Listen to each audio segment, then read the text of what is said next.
Welcome to the Exhaust Notes Podcast. What is good, everyone? Welcome to the Exhaust Notes Podcast. My name is Nick Engvall, and I'm with my guys, Rohit and Todd, to talk about Hungary. And I don't even know how to get into this. Yeah, should we just pour some out for Ferrari now? Yeah. Yep. I mean, here you go. it's just I can't believe the consistency in the failure of Ferrari. So before we get into all that, what's good, guys? How you guys doing? I wrote a My love life's letter. My life is better than Mattia Binotto. I can say that right now, which is a rarity because that man has probably multiple Ferraris in his garage. He probably lives in a nice Tuscan villa that smells of mahogany and cocaine. And yeah.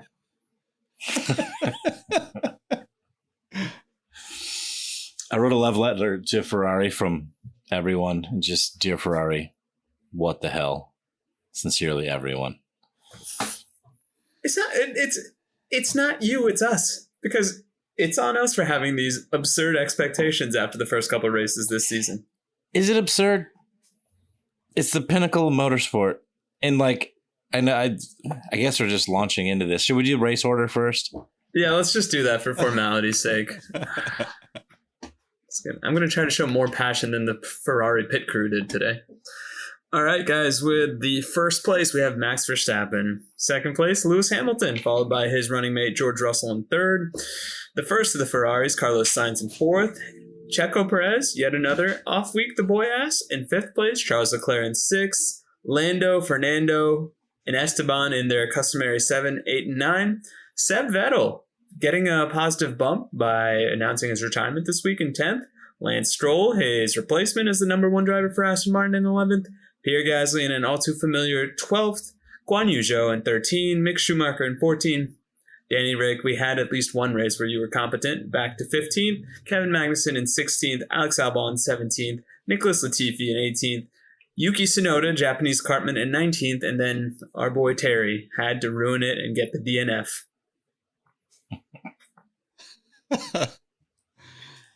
Yeah. So, I mean, that was yet another disappointment from Ferrari. Not only will they hit us with the primary disappointment, but that secondhand disappointment, which just hits a little bit harder once you uncover the layers. Right? Yeah. I mean, that's kind of interesting, though, because I was watching the race thinking it's not like an exciting, I don't want to say it wasn't exciting because there was exciting moments in it, but it was kind of it just didn't feel exciting. And then there was a few things towards the end where it was like, okay, Lewis has got a crazy pace on softs. Then there's rain and it's like, okay, well, this is just not going to make it. We're going to hit 70.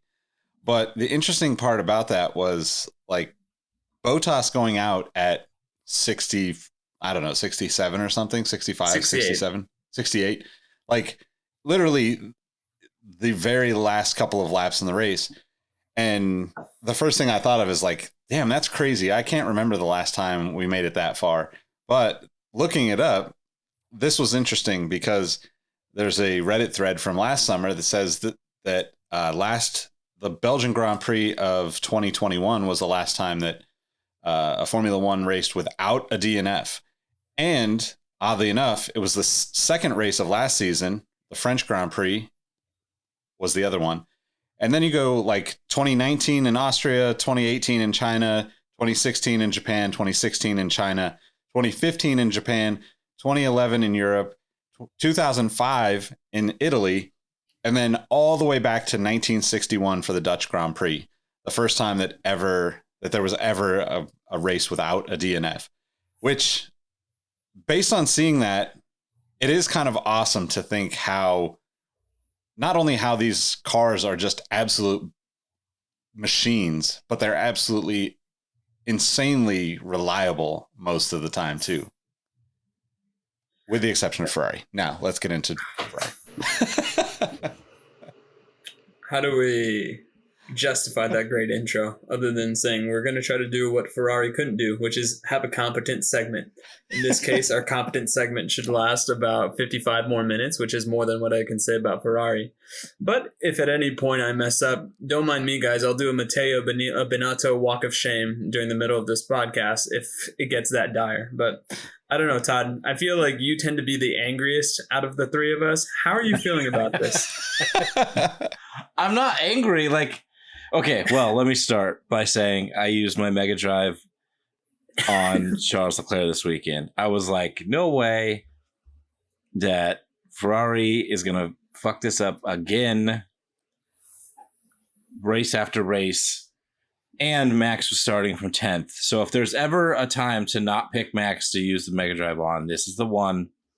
This track is notoriously hard to pass on. Although, I will say, quick note, like, this is just yet another testament for this rule set, this new era of Formula One cars that we have working, because, man, did they like follow so close to each other for so many laps, lap after lap, and everybody was having tire issues, so that was just kind of the thing.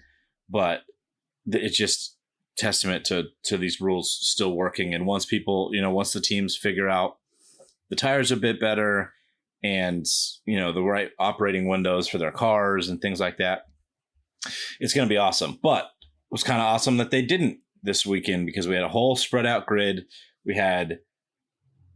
It was like the first race in memory for a while that we had such I know we had a lot of teams out of place, out of position, based on their pace, but we also had, like, I think in the top 10, it was like half of them on mediums and half of them on softs, which is really exciting. Like, that's the stuff you want to see. So I'm really glad that Q2 tire rule is gone. But, I was like, no way, no chance they're going to screw this up again. Even with George, and man, what a lap in quality to put it on pole there. And I think if Hamilton didn't have the issues in qualifying, it could have been a Mercedes 1-2, and maybe this race would have worked out completely differently. But Ferrari's gonna Ferrari. Like, there's so many things to talk about that Ferrari did wrong. The tire strategy, for one, the ultra slow pit stops, the bad team management, like, just the one thing that's still sticking. But like, besides all their other screw ups, they pitted Leclerc on, I want to say it was like lap 17 or 18 on the medium tire, when the projected life of that tire is something like 34 laps. Yeah. What the hell are you thinking there? Like, they're like, oh, yeah, jump in, please. I want to hear. I was just going to say, I'll tell you what they are thinking. They want to hear that primal, visceral, no! That's the only explanation. Because to your point, I am a novice. You two are novices as well, if we're using Ferrari's pit staff as our focal point of comparison. All three of us knew that is not the move. And jokingly, I said this last week to promote the podcast, free Carlos, free Charles. Like, my guys need competent racing support staffs behind them, because this is absurd. I'm literally watching an Italian economy collapse by how bad these two guys are. It's not their fault. It's not their fault. I want to hug them like Robin Williams does to Matt Damon in Good Will Hunting and be like, it's not your fault. It's not your fault. The amount of drunk Italians out there tonight, or tomorrow, I guess it is there. Probably. I hope this goes as comically as I hope it does. But to your point around the pit stops, they must have been drenched in marinara sauce, because I can't understand how slow they were during that. Yeah, it's impressive how across the board incompetent they were. Like, every aspect of racing other than the drivers. It's funny too, because like, talking about like, which is more important, the driver or the team? Well, God, like, just for mental health's sake, the team. Like, we don't want to see Charles or Carlos, ride off into the sunset straight from the track, which seems to be like a better option than actually following through with the races at this point with all of the headaches that they have. So I don't know. It's hard to say. And I think we all had that moment with Matteo walking away from the pit wall and like, wait, is he leaving? Is he like, has he hit his limit? Is this it? You know, like you just don't expect it because he's always calm, cool, collected, like, you know, just on top of it. But then like it just Rohit walks away. But yeah, that was like just extra like what the hell is going on over there kind of. And I don't know what our theories are, what your guys' theories are, but I'd love to hear them. So he actually, at Leclerc's last win, what was that? Was that last week? Leclerc's last win. I'll look it up. You guys keep glamping. Or is it 2 weeks ago now? I can't even remember. It's all Leclerc's last win was the Austrian Grand Prix, which was true. Okay, so in Austria, because it was like a actually close, not close, but like close battle, Ferrari didn't Ferrari themselves. No, they did because Carlos didn't finish that race. Well, okay. Let's not, you know. Let's not sliver of credit, right? If we're going to try to... I'm trying to pick out a positive, damn it. But the point of that was that Matteo Binotto left the pit wall and didn't watch like the last 5-6 laps because he was like too nervous. And I honestly thought that's what was happening in this race because they had already screwed Leclerc's strategy, but Carlos also like was under threat from, I think he was in P3 at that point. He was under threat from Checo and George. Probably Lewis at that time, right? It was I think Lewis had already after the softs. Now, correct me if I'm wrong, and I'm sure we'll get it from our listeners, but I thought Carlos for that last pit stop was in first place and Max was behind him. And then as soon as Carlos took that pit stop, it was Max's race. It was something like that, but I can't remember. But like I thought because he was, you know, nerves again watching Carlos getting eaten alive out there. It was just. He was just walking it off. I don't know. Like it was such a casual bathroom pit stop for Binotto. Like as his race is just falling apart. It reinforced did he actually great stereotype about the Italians, which is they like to take their own time when they go on break. So that's how I interpreted that. Did he actually say that he was too nervous to watch, or was that in the Austrian Grand Prix? He actually said that he left the pit wall. That's crazy. Yeah, but that's like, yeah, not what you want to hear from your team boss, right? I was going to say, why won't he use the same excuse we got last week, which was when we were all criticizing Ferrari's decision to radio Carlos when he was in the middle of the dogfight with Checo, and then we found out, okay, that actually wasn't it. It was once again atrocious television producing by the Formula One people. That's the excuse I would have used. Just been like, no, guys, that was from earlier in the race. That was like lap 35. Yeah. F1 TV direction. I'm just trying to tee you up so you get angry again. I can't. I mean, if you would have heard me at whatever 7:00 this morning. Also, I want to call out some people from the Discord because we were on the call last night and I was like, "Hey, are we getting up to watch the race tomorrow?" And everybody's like, "Oh yeah, I'll be there." So Nick's won. I was not on there. Travis, Trev, Greg. No, Trev, Greg. I don't think Drew was on the call last night, but several of you. I made my pregnant wife get up at 5:30 and move beds so I could set up in my office. And I think Trev joined me like, I don't know, half distance into the race. I was like, all right, you know what? Watching from bed next time. Well, that not that it's an excuse, and apologies to your wife, but we Travis, Greg, myself, and Mario were on until like 2 something in the morning on the community call. So it was definitely one of those situations where I fully intended to get up, but by the time I actually woke up, it was like, 45 minutes left in the race, and I wasn't really fully paying attention. So I didn't want to hop in and then just have you re-explain things as, Ferrari fell apart. So, but on the note of poor Formula One coverage, broadcasting, et cetera, production, is it just me, or was the Max Verstappen spin completely missed a missed opportunity? Like, it was shown after the fact, right? And fairly close to it, but it felt like he was like that change, like Charles was behind him fairly close. Everybody was pretty much bunched up at that moment. He spins, Charles passes him, but he maintains and continues on in second. But you don't see it, like, to your point, in most of this coverage. Why are we not watching like the top 4 cars when they're all within DRS of each other? We should not be looking at other things on the track anywhere at that moment. And I don't know. Like, that was my one, what the fuck is going on today?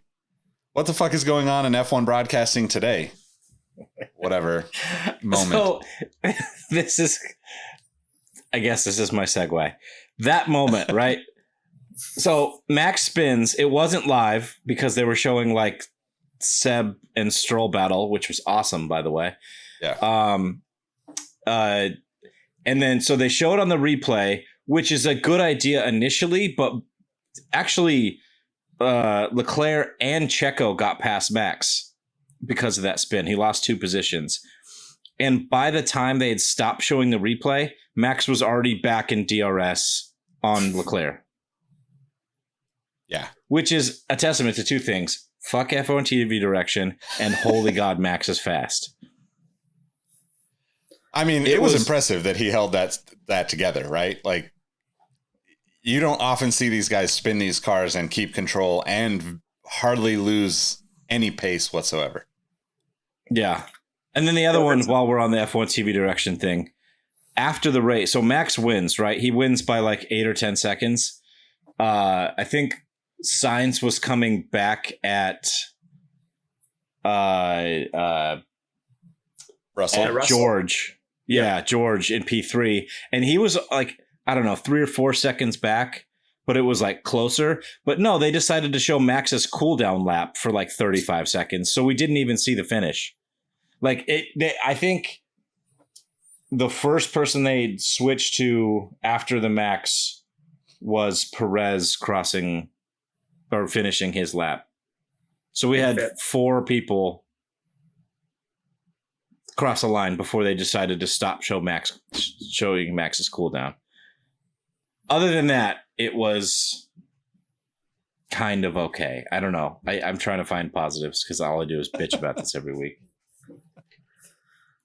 I mean, I think we literally watched a media organization come to the realization that, hey, we've picked up probably the biggest amount of new fans we've ever got as a sport after one of the most dramatic seasons we've had as a sport. And for this to be the hangover season, it's a bitch. Because this, in a way, tells us who's really here for the racing and who's like, you know what, I'll just watch Drive to Survive and pretend I'm a Formula One fan. Because it is atrocious to watch because, to our point, Max did his homage to Seb Vettel's 360 spin earlier this year, except for the fact that he still got into the points and made it look like a badass.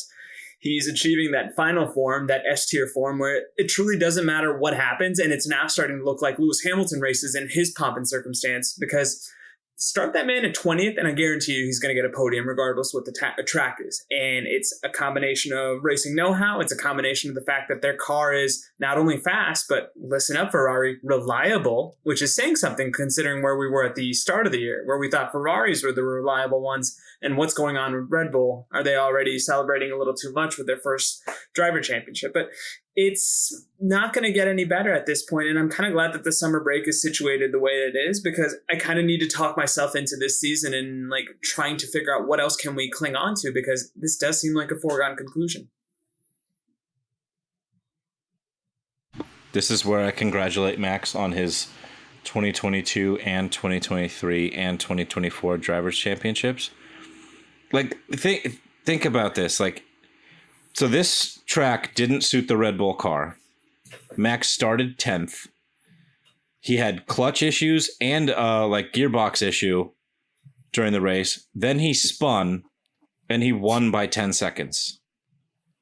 That's like mind blowing. Like, I don't want to give Max his flowers too much, but that's like, he's untouchable at this. Like, obviously we know this season was pretty much a foregone conclusion, but like unless Red Bull takes a large step back, they're, I don't know, 3-4 tenths faster on most tracks, like on race pace, it seems like, than everyone else. I know Mercedes seems to come alive in the race a lot, but they're still, I mean, George Russell was saying post-race, like 2 tenths, 3 tenths maybe on race pace. And he finished, and Lando was saying, they were like congratulating Lando on a good race, and he was 62 seconds back of the next car in front of him. And then, which was Sergio Perez, and he was 15 seconds back of his teammate in the same car.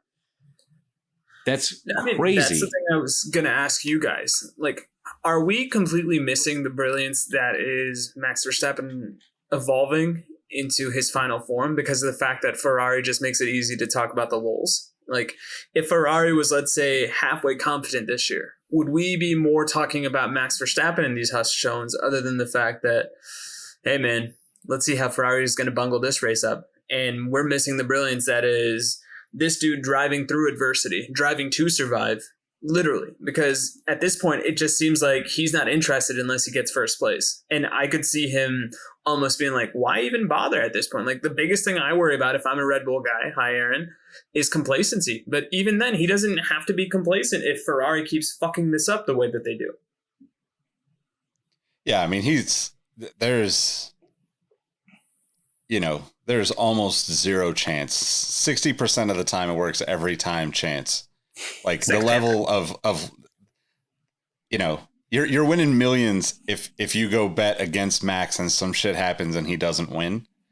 Like, it just is not, he's too good. The car is great.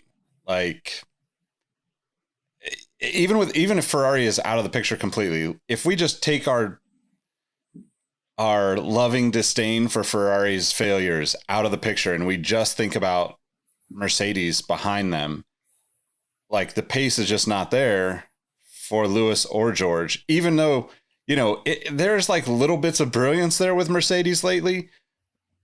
George's qualifying obviously was ridiculously impressive. I think no one expected that at all, because it was like, okay, here we go again. Ferrari 1-2.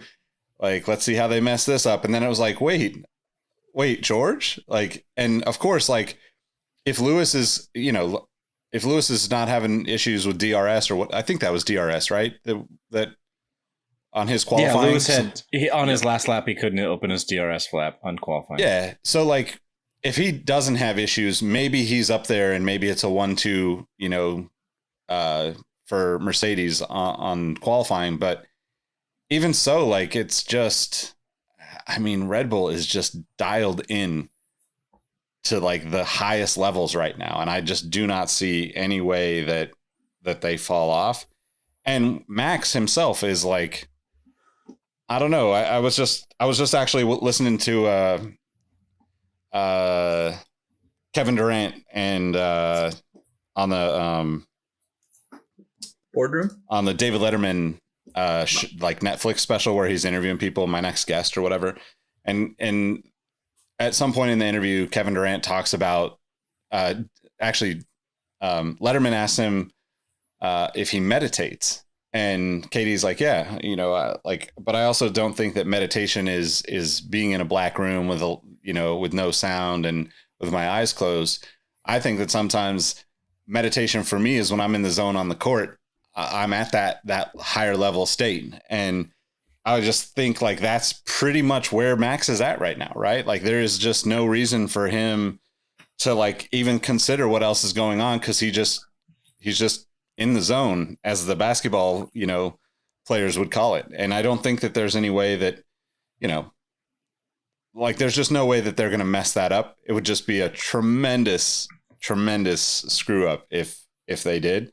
And I don't think that he would allow that.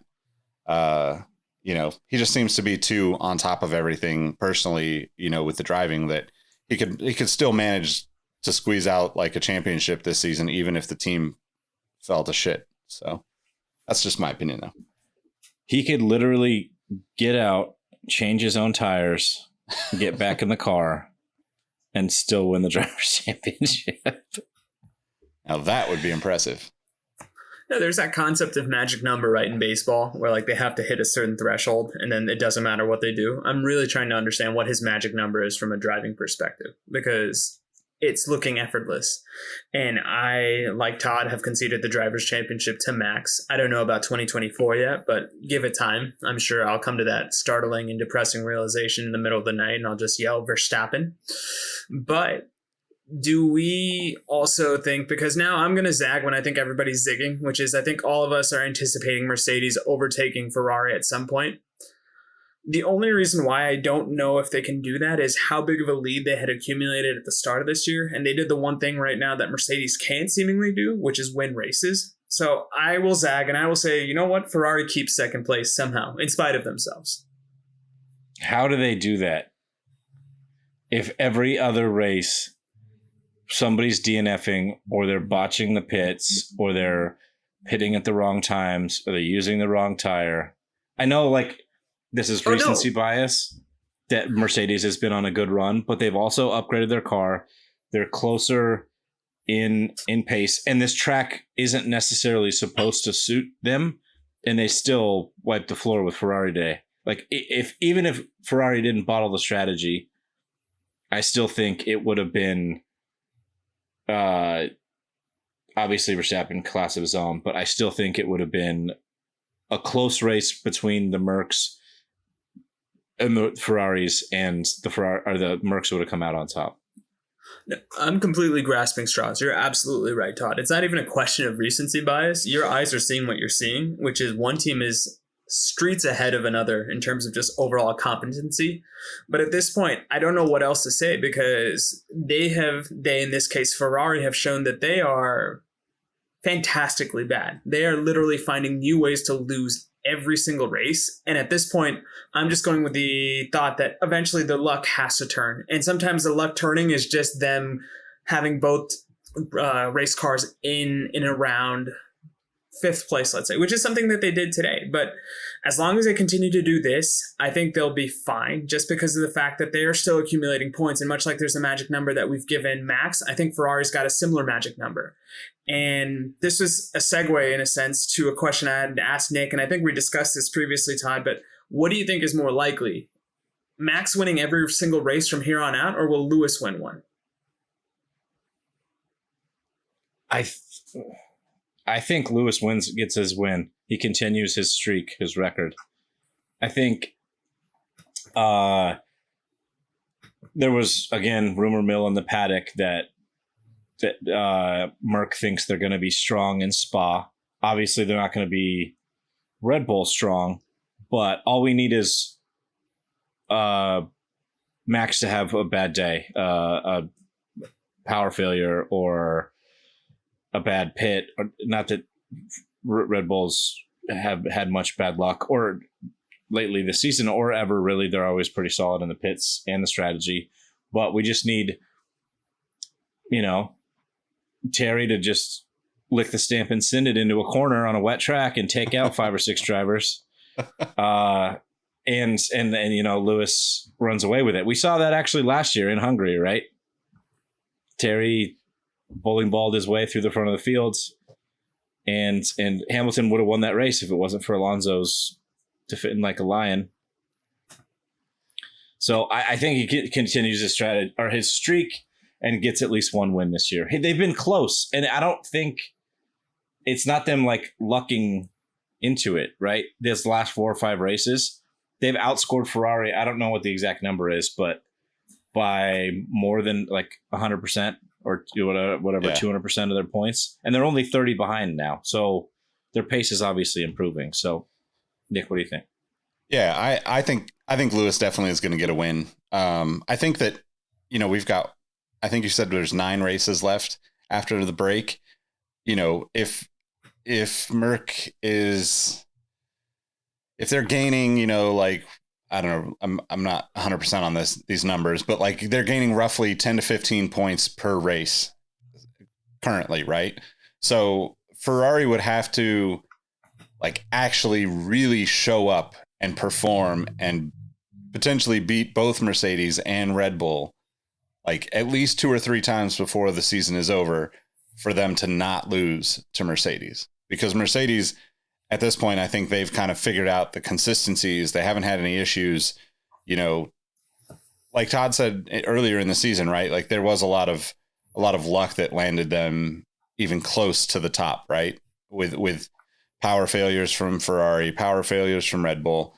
And now it's not even about that, right? Like George on pole is like, I think that's something to be talked about. I think that says a lot about where Mercedes is at. I don't think they're going to, win the title by any means, but like they're definitely, they're moving at a faster pace than Ferrari is. So unless Ferrari makes some changes, I don't see how they maintain second place in the constructors or even in, like the drivers, right? Like driver wise, you're talking about, essentially, I think George is still a little ahead of Lewis, but like both of them are within,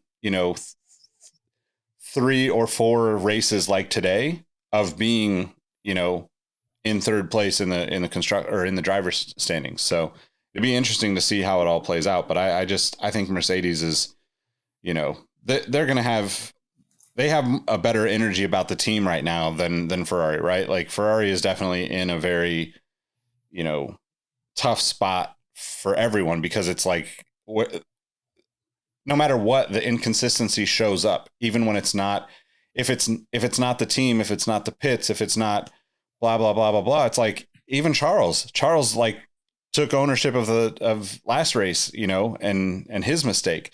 So you don't expect that from the top tiered teams. And it's super rare that you see that from Max or Lewis or Checo, and George is known for being consistent. So I think, unfortunately, I just don't think Ferrari's going to be. I think they're going to have to do something drastic to change probably after the season, and I don't see them doing it before then. But like they definitely need some better strategy, better strategic minds in that group to make sure that they don't end up doing this again next season. True. Now, I will say this. I was kind of looking at our spreadsheet, and leading up to, or going through rather, the Hungarian Grand Prix, Ferrari has won 4 races, and they've had 7 DNFs. And compare and contrast that with Mercedes, where I don't think they've won a single race this year, but their DNFs are, I don't think Lewis has a single DNF this year, and George just has the one. So it might be a boom or bust play. So just something to consider. I don't know if I'm going to go hot takey yet. You know what? I'll go with the hot take and I'll say Ferrari will somehow maintain second place. But yeah, I'm not necessarily feeding much confidence into that proclamation, but sometimes you just need to have a little bit of faith. So who do they replace Binotto with during the summer break to make that happen? So can I ask, like, how common are mid-season firings? Because, I mean, we're all coming from an American sports background where that's nothing. That's nothing to bat an eyelid. But, like, just the half-ass internet research that I've done, that seems to be a real drastic step that isn't necessarily taken Formula One by stand. They tend to do their house cleaning at the start or the end of the season.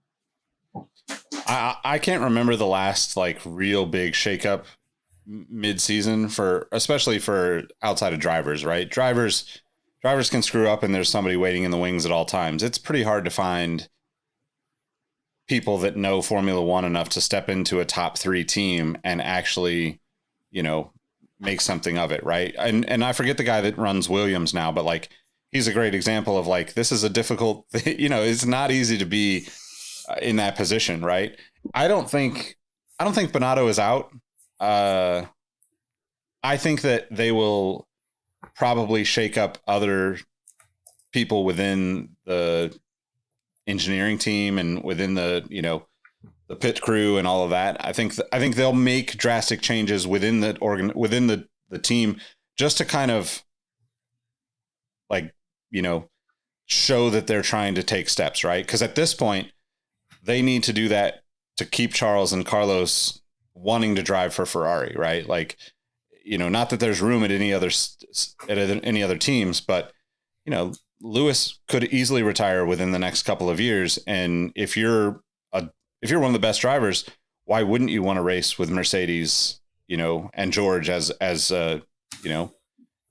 they're just a great team. And the same thing with, like, we've talked about Checo kind of being in that spot of like, he's great, but like, he's only going to be allowed to like kind of follow team orders. So like, does he move to someplace the same way that, Valtteri Bottas went to Alfa Romeo so he could have a little bit more, freedom and win on his own terms. Yeah. I think it's an interesting thing, but I don't know. I would say this is completely speculation. I'm literally speaking this into the ether. If I am Ferrari CEO, an unnamed Italian person, I write Otmar Snafauer. I've butchered his name. He's the new Guan Yu Zhou for me. A blank check and just say, bring us to competency. Take whoever you need from Alpine. Because at this point, they just need that boring consistency. Because there's one thing Ferrari is right now. It's excitingly inept. And I think one man can nullify that characteristic, and that's Otmar. But that's not how these things work. But that is the boring, uninspired hire I need to get them back on credibility. And to your other point, Nick, if tomorrow we decide that neither Charles nor Carlos are wanting anything to do with that red prancing horse, every single team needs to contemplate what's going to happen with their driver lineup. Because this is, to me, a KD sense trade where it's like, if KD is on the open market, you exhaust every trading option you have because that guy is that good. And as much as I'm not that necessarily big of a Charles Leclerc fan, he's a top 5 driver. Carlos Sainz is a top 5 driver. There are only 2 spots that are untouchable in Formula One right now to me. Maybe 3 if you want to call it Lando, but Lewis is more I would say a ceremonial sacred cow. I think if they were being honest with themselves, he should be disposable. And I would love to see either one of those guys take that spot. But I'm going hot takey. Todd, save me from myself. I beg you. Yeah, you really went off there. That's Lewis's sacrificial cow is something I don't know if I can let go easily. He's the statistical And if goat. any listener has an issue with that, you can find me on Twitter at Keith DeSneak. That's right. I'm just going to go after people that have no bearing in Formula One now. But yes, anyway, I like that. Back to your original question. I can't say it's never happened, but I can't remember in my last long time of watching of a team principal getting let go. Mid-season drivers has happened several times, but as Nick said, it's to find somebody that's competent enough engineering wise or whatever to work in Formula One. It's even that much harder to find somebody that can run an entire team. And I don't know if this is Binotto's character, if it's, his fault necessarily, but like in Formula One, shit rolls uphill, right? It's just the way it is. And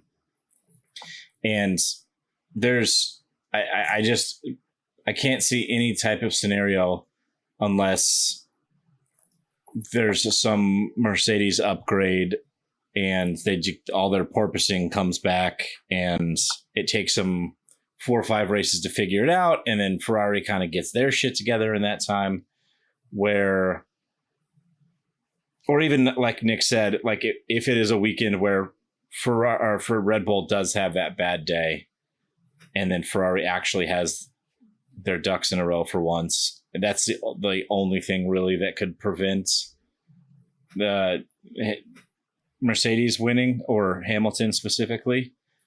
But I was looking at the someone posted this earlier in the Discord, but it was everyone's components and where they are on penalties. And both Ferraris are already in penalties. Neither Red Bulls are yet. Charles Leclerc, interestingly enough, already has they're allowed 8 exhausts over the season, and Charles Leclerc is already on 8, which is pretty crazy because the next highest number is 5 for Fernando Alonso, and he's like blown his car up a few times. So I don't understand what's happened there. But people in the penalties already are both Ferraris, Fernando Alonso.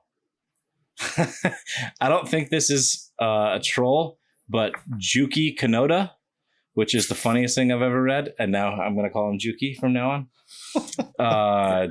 That's that Japanese pronunciation where the Y takes a soft J sound, right? It could be yogging. I don't know. Yeah, I think it's yogging. I like to practice yoga.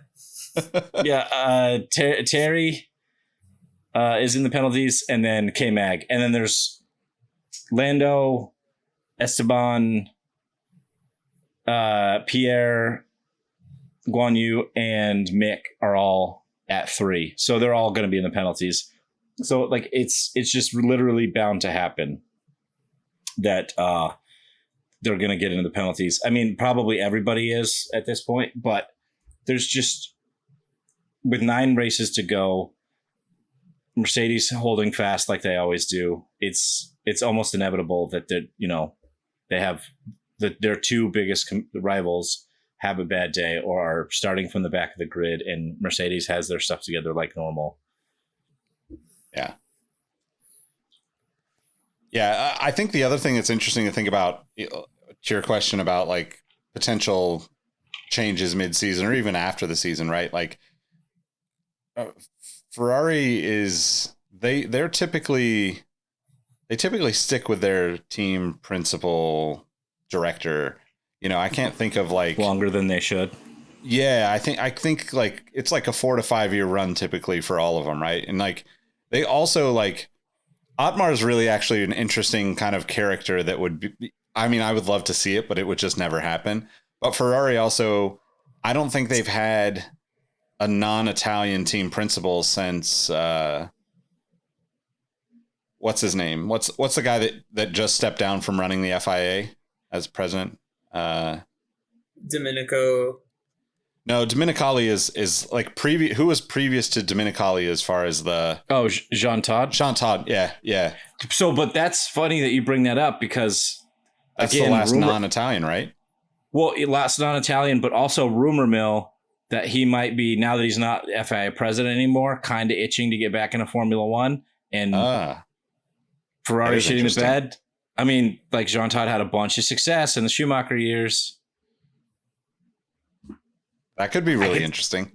I don't think it would happen. I agree with you that Ferrari sticks with their guys or sticks to their guns. There's whatever.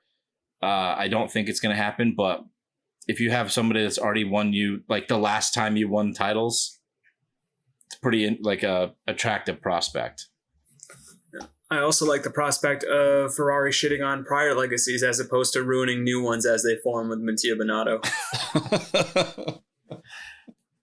They're going to Amber Heard everywhere. Jesus Christ. I thought I was going to be the one that got us canceled this week. Oh, man.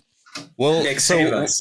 We probably have a few other things to talk about in this race. Is there any other things, drivers, teams that we should mention before we get into the fantasy stuff? Well, speaking of shitting the bed, Danny Rick did. But that's where I was going, but I didn't want to throw it at you that hard. I do want to give him a little bit of credit because definitely pass of the weekend was DR getting both Alpines into turn 3, which was or turn 2, whatever. That was so sick. I was like, oh my God, like screaming in my office at 5 a.m. or 6 a.m, whatever.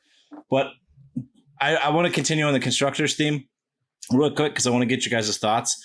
We have seen, and we've talked about this, we probably talk about it every podcast, but the rough shape that AlphaTauri is in and the new kind of found form that the team copycat Aston Martin is in with their armchair rear wing. And I know that's not a going to be an every track benefit. That was just a super high downforce track, but they are 7 points behind AlphaTauri in the constructors. And we know that when it comes to those teams getting points, it's always they're getting like P10, P9. I think Seb got a P10 this weekend and last weekend.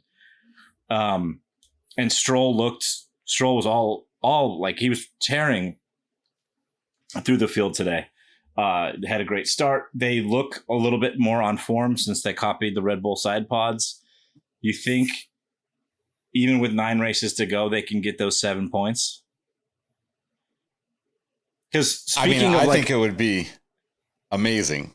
It would be amazing to see Seb get a little just a nice little run in to finish his career, right? I don't expect him to win a race or even podium, but it would be cool to see him get like some quality points in, some just like quality finishes in, because I think that's like the best for the sport too, and probably the fan base is going to be behind that more than they are.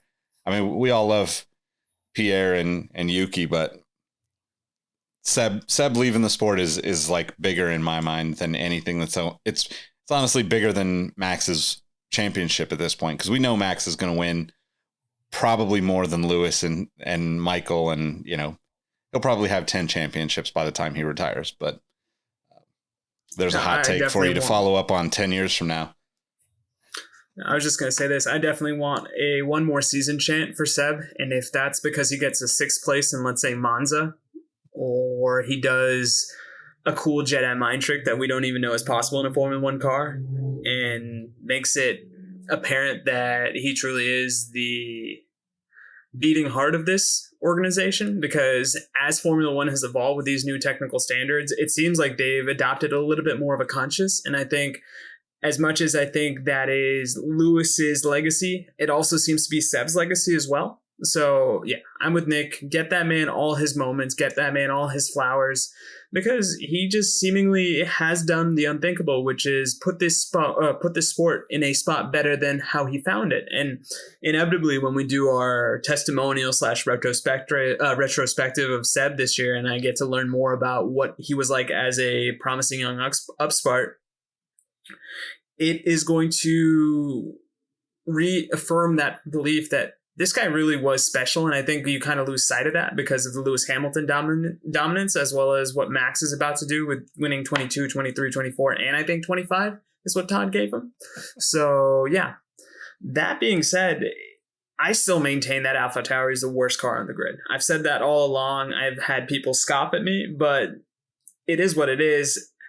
I think if you put Latifi in that car, it's no worse than what Yuki's giving it. But if you put Yuki into Williams, I think you get more points. So that might have been the hottest take you've ever said. They're 24 points behind AlphaTauri. Williams is currently. I'm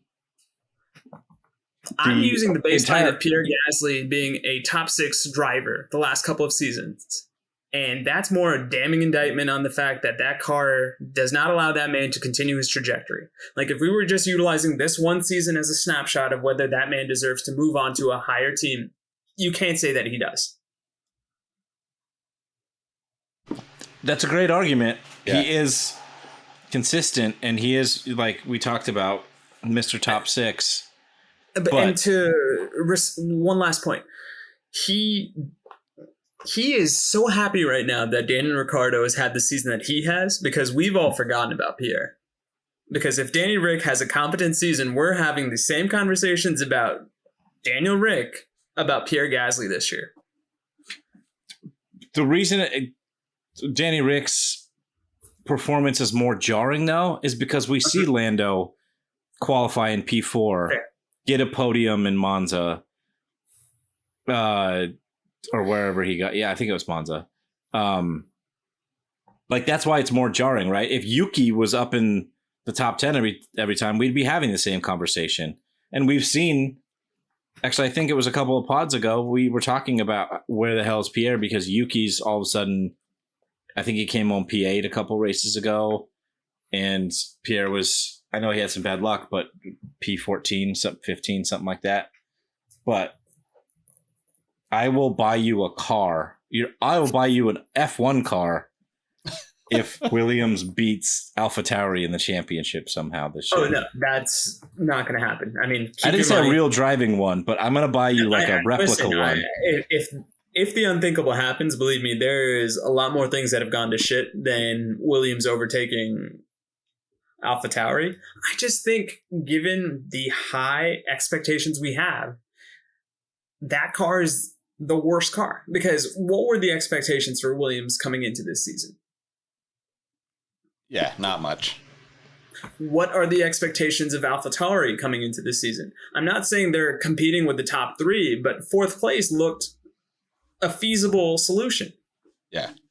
Okay, you're right. You win. You win the argument. No, please don't give my ego that. Please No, don't. but that is a good point though, because if you think about like AlphaTauri, we obviously connect them to Red Bull in our minds anyway, right? And Red Bull's been so dominant, and we would expect that power units being the same, engineers being capable, they could put a car together that is not Red Bull level. They obviously are not, like, they're probably not even getting the budget for that, but like Pink they Bull. should be like it's a shade of red. Yeah, they should be like, they should be in the conversation for third, fourth, fifth pretty regularly, just without even the context of which drivers are where and all of the other teams, right? Just based on their base starting point. So I do. Yeah, I kind of agree with that. I mean, it's tough to say because, like, I mean, I had no expectations for Williams at all. I'm a little disappointed that Alex Albon returning to F1 hasn't turned out better, because I think he seems like a really interesting person on the grid and in the pits and paddock. And, even last season when he was, hopping on to have conversations with Will Buxton and stuff after the races, I think that he understands the sport maybe better than a lot of other drivers that are out there. And he's obviously had, glimpses of greatness throughout the last few seasons, but it's got to be tough to, like, be in a car like that or on a team where you're not making any progress at all. The only way that Williams overtakes AlphaTauri is if Alex Albon's mom becomes AlphaTauri's accountant. Allegedly. And if you don't get that joke, then look it up. Jeez, we don't want an episode next week, do we, guys? I'm just going in. I'm tired. I've been up since 5.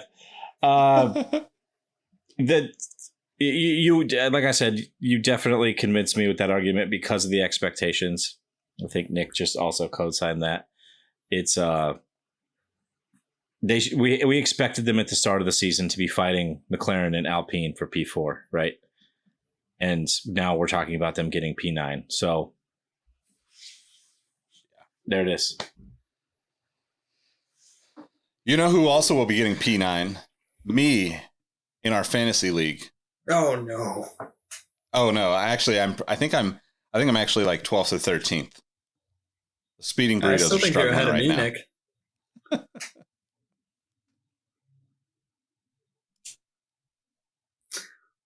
And we have our annual Todd going on mute for the episode.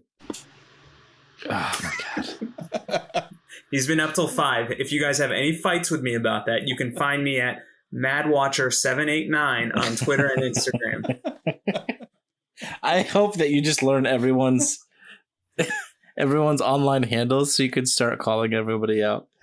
And so it somehow actually, you know what? If you're listening to this, you should definitely leave a comment on any account that Rohit mentions, because some people that we call out are in our community, Discord, all that stuff, but they probably don't listen to the episodes. So it'd be even funnier when they get a comment about some Formula One race thing that they don't know about.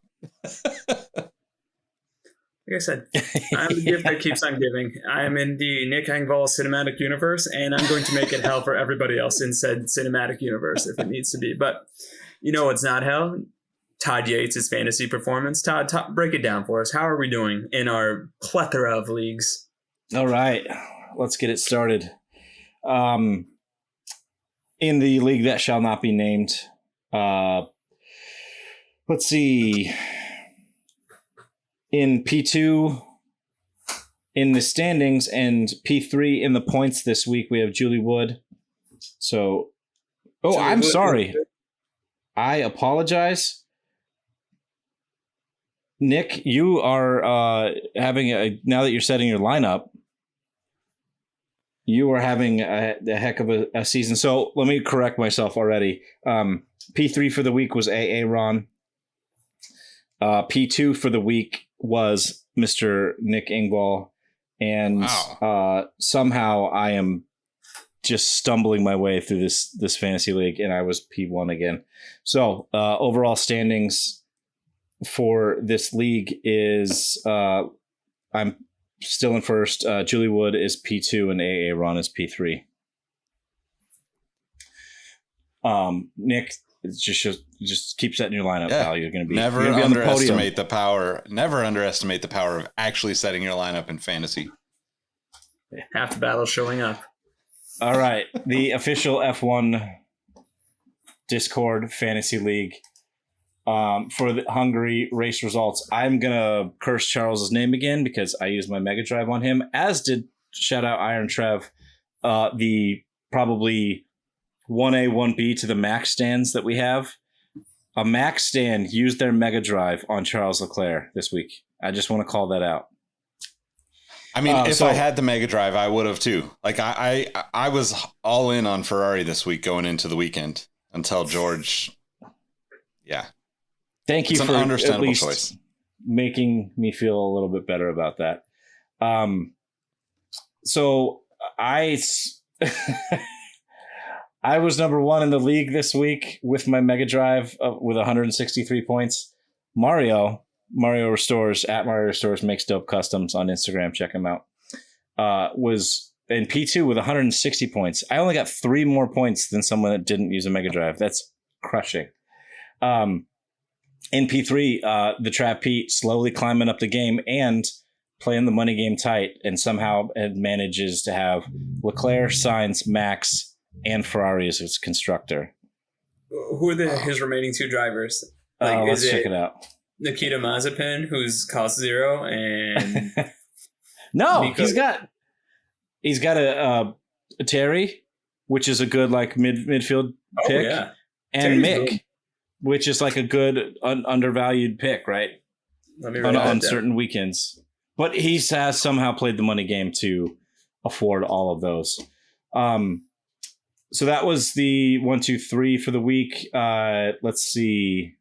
Team 1, you're currently in you were P7 for the week.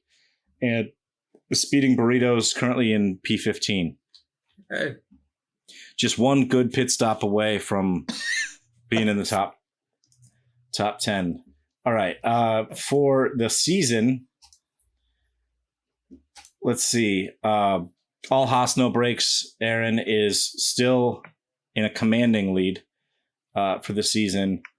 I am currently tied with Alpha Ash Ari for P2 on 2394, exactly the same points. And then, as I mentioned before, Trav Pete with the Mega Team is only 3 points behind us.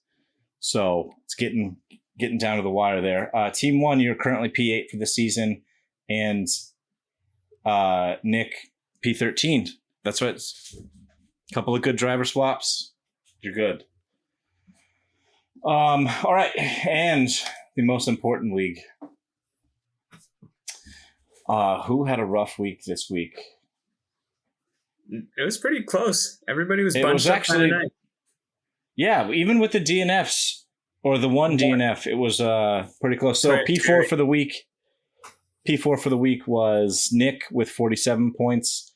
P3 was Roe with 49 points. P2 for the week was Aaron with 52 points, and I was somehow P1 again thanks to the Mercedes. Now, I just feel bad for Nick. Nick has so many first places in that particular league. but he's, I think, stuck in third because I don't know what. I don't want to say it's Danny Rick, but it's probably Danny Rick. I mean, I think that's what makes that league the best league. Oh, you're too. And if you guys want to play that league for future seasons or hell, even the back half, you can contact me at Mario Restores. See, this is what I've realized we're going to do. Other people, whenever they have a podcast, they like to get Patreon members and like to get benefits like special time with us, curated playlists, whatever you want. I'm going to harass our Patreon members. So sorry, not sorry. Oh, man.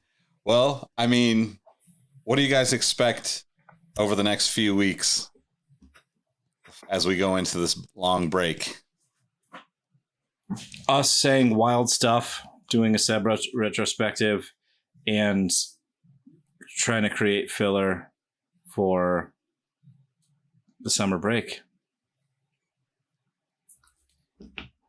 I have faith in our filibustering and improvisational skills. Like, I think that's where we shine, whereas other podcasts may not shine. And unlike other podcasts, we're not taking weeks off. We're going and going. Unless Todd has his kid. Then it might just be me and Nick. And then it could turn into a very awkward other sort of podcast. Yeah, the in that baby case, couldn't we'll come have at to a get Aaron. better time. Oh, that's true. That We could is get true. Aaron. Yeah. We could get Yeah. Trev. We've got We'll a get deep Aaron bench. I also Trev, did get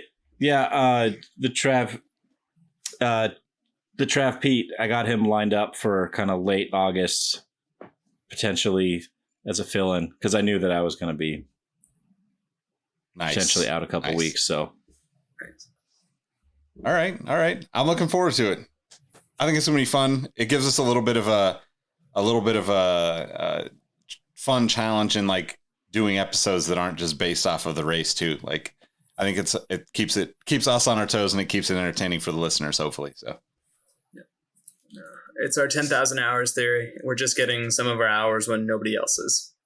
Yep, exactly. All right, guys. Well, let everybody know how they can find you outside of the show. I'm TEasyF1 on Twitter and TEasy on Instagram. At RohitM13 on Instagram. At Roheezy on Twitter. Sneaker History, Exhaust Notes. You know where it is. Nick, finish it off. Yep. At Nick Engvall on all platforms, at Sneaker History, link in the description to join the Discord. We got a bunch of cool stuff and some amazing people in there every day during the week between races. And if you're into sneakers or hats or snacks, we've got a cool snack exchange going on right now.